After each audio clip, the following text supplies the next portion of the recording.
কোন পদার্থ পানিতে দ্রবীভূত হবে, কোন পদার্থ পানিতে দ্রবীভূত হবে না, এটা আমরা কিভাবে বুঝবো? চলো সেই সলিবিলিটি রুলটা তোমাদেরকে শিখিয়ে দেই। কারণ এই রিলেটেড এমসিকিউ তুমি যেই বোর্ডেরই হও না কেন, এই এমসিকিউটা শিওর কমন, একদম শিওর কমন। কারণ প্রত্যেকটা বোর্ডে প্রতি বছরই এই রিলেটেড একটা এমসিকিউ থাকে। এখন তুমি কিভাবে বুঝবা? সো এটা হচ্ছে আমি আমাদের যে কেমিস্ট্রি কোর্সটা তোমাদেরকে ফ্রিতে দিছিলাম, দেখো সেই কেমিস্ট্রি কোর্সের একটা ক্লাস থেকে ভাইয়া দেখাচ্ছি। এই যে যোজনী অধ্যায় 5-এর 3 নাম্বার টপিকে হচ্ছে আমি এটা তোমাদেরকে শিখাইছিলাম, ঠিক আছে? ওইখানে অনেক কিছু বলি নাই, তো ওইটা আজকে একটু বলে দিব। অনেক কিছু না, একটা জিনিস বলে দেয় না, কারণ তোমরা ছোট বাচ্চা, এত ডিটেলসে পড়ার বয়স তোমাদের এখনো আসে নাই। একটু পরেই তোমরা পড়তে কাইত হয়ে যাও। এই যে দেখো এখানে আমি মোটামুটি যেই ধরনের পদার্থ আয়নিক এবং সমযোজী দুই ধরনের যৌগ গঠন করে সেটা হচ্ছে গিয়ে বলে দিছি।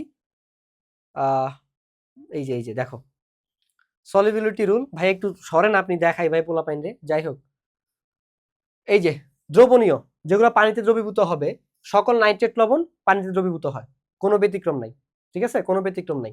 সকল অ্যালকালি মেটাল, অ্যালকালি কারা কারা আছে? এই যে গ্রুপ লিথিয়াম, এরা যারা যারা আছে, লিথিয়াম থেকে শুরু করে সোডিয়াম, তারপরে তোমার এটা কি বলে পটাশিয়াম, এই রিলেটেড যারা যারা আছে, তো তুমি এরা হচ্ছে গিয়ে এই যে রুবিডিয়াম সিজিয়াম গ্রুপ 1-এর যারা যারা আছে, তো এটারও কি কোনো ব্যতিক্রম নাই। এবং অ্যামোনিয়াম, তো এগুলো হচ্ছে কি কি সবগুলা পানিতে দ্রবীভূত হয়। তারপরে দেখো সকল ক্লোরাইড, যেমন ব্রোমাইড আয়োডাইড আছে দ্বারা, সকল এই যে ক্লোরাইড ব্রোমাইড আয়োডাইড লবণ দ্রবণীয়, তবে ব্যতিক্রম আছে। সিলভার লেড এবং মার্কারির যুক্ত লবণগুলো অদ্রবণীয়। তারপরে সকল সালফেট লবণ দ্রবণীয়, তবে ব্যতিক্রম আছে। বেরিলিয়াম স্ট্রনশিয়াম লেড তারপরে ক্যালসিয়াম মার্কারি যুক্ত সালফেট অদ্রবণীয়। এখানে একটু ভুল আছে, এই জির এখানে টুটা হবে না, ঠিক আছে? টুটা আসলে এটা 2+ হবে। আর এইখানে যে এখানে একটা কথা আছে, ক্যালসিয়াম সালফেট আর এই যে মার্কারি সালফেট, এগুলো আসলে অদ্রবণীয়, বিষয়টা এরকম না, আবার দ্রবণীয় এরকমও না। এগুলো হচ্ছে স্বল্প দ্রবণীয়, স্লাইটলি সলিউবল, বুঝছো? সো তোমাদের অপশন, এই জন্য বলছি এত ডিটেলস তোমাদের বুঝতে হবে না, আপাতত এইগুলো মুখস্থ করে যাওগা। আমি ক্লাসে কিন্তু দেখাই দিছি এগুলো কিভাবে মনে রাখবা, সেই টেকনিকটাও আমি শিখাই দিছি।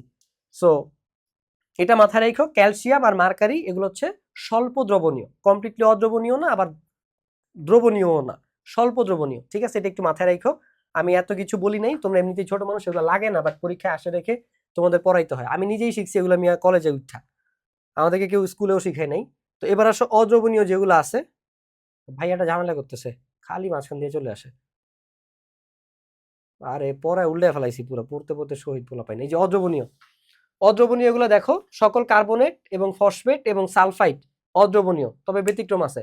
সোডিয়াম পটাশিয়াম অ্যামোনিয়াম যুক্ত হইলে দ্রবণীয়, ঠিক আছে? সকল কার্বনেট অদ্রবণীয় বলছিলাম। তারপরে সকল হাইড্রো অক্সাইড এবং অক্সাইড লবণ অদ্রবণীয়, তবে ব্যতিক্রম আছে। সোডিয়াম পটাশিয়াম ব্যারিয়াম স্ট্রনশিয়াম তারপর হচ্ছে ক্যালসিয়াম যুক্ত হলে দ্রবণীয়। তারপরে সকল সালফাইড লবণ অদ্রবণীয়, ব্যতিক্রম আছে। তুমি যদি ব্যতিক্রম দেখা মন খারাপ হয়, মন খারাপ করো না, বাংলা দ্বিতীয় পত্র পড়ছো না, তখন তো তুমি কমপ্লেন করো নাই।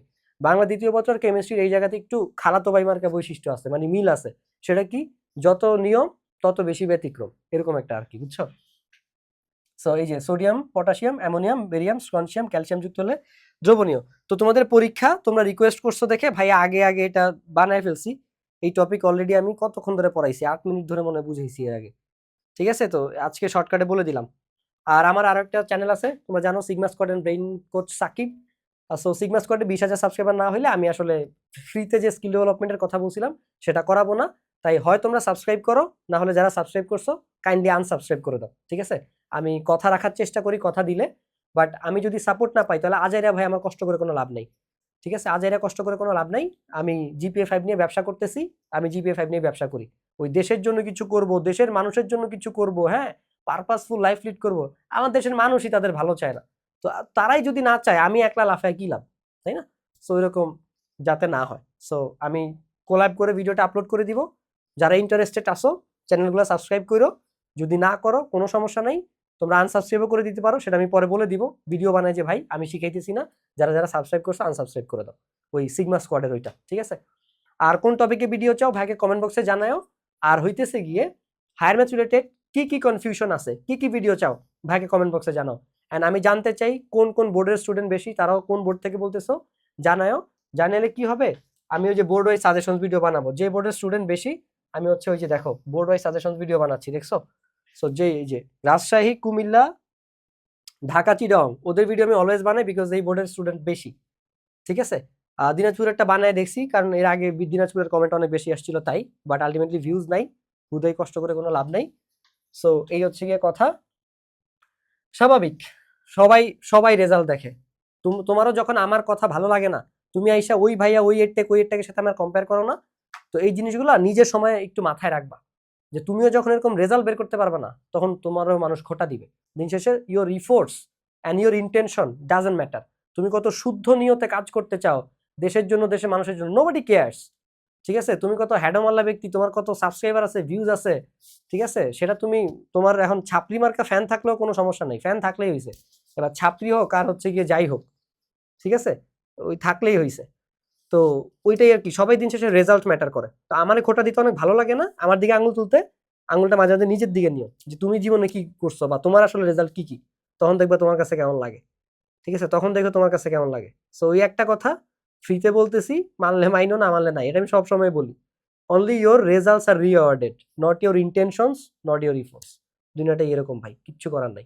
যেমন ভাইয়া মেনে নিছি, এই যে এখন সুশীল ভিডিও বানাচ্ছি, অনেক বোঝানোর ট্রাই করছি, দিন শেষে নিজে গালি খাইছি। তো এই জন্য এখন পিপল প্লিজিং কন্টেন্ট বানাইতে হবে আমাদের। Will do it for you, সমস্যা নাই। যত মিউজিক আছে, ও ভালো মিউজিক সাজেস্ট করে যাও কমেন্ট বক্সে, হ্যাঁ, ব্যাকগ্রাউন্ড হিসেবে লাগালে কিরকম ভালো হয় আর কি, ব্যাকগ্রাউন্ড মিউজিক হিসেবে লাগাইলে। দ্যাটস ইট গাইস, এই ছিল বড় ভিডিও। সো এগুলো চাইলে স্ক্রিনশট নিয়ে রেখে দিতে পারো আর কি, বা যেহেতু কোর্সটা ফ্রিতে আছে করে ফেলতে পারবা। কিভাবে ইনস্টল করবা, ওই আমাদের ওয়েবসাইটে যাও sciencebakery.graphy.com, তাহলে ফ্রিতে কেমিস্ট্রি কোর্সটা এনরোল করতে পারবা।